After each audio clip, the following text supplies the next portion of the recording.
To Mr. Neza for inviting me today. It's lovely to be here, really.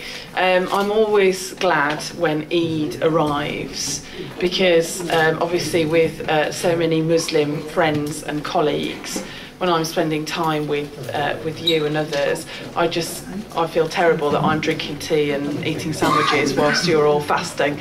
So I'm as delighted as you are when Eid arrives. I was really struck by what Councillor Qureshi was just saying, really moved by it actually. I've spent quite a bit of time in India but haven't visited Pakistan yet, and so I'm very aware of history, I'm very aware of the colonial past, I'm very aware of the British impact. And I think there is still so much that we can be doing to reach out. And I think that's so important because the contribution that you all make to Britain is immeasurable. And that Councillor Khan and I were talking before, his daughter has recently graduated, a fourth child graduating, another person who will have a fantastic career and will make a tremendous contribution in this country.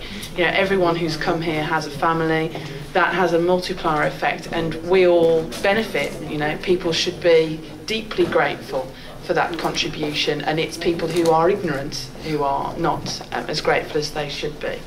So as always, when I'm confronted with a room full of people with so much more experience, knowledge and wisdom than me, I will keep it short.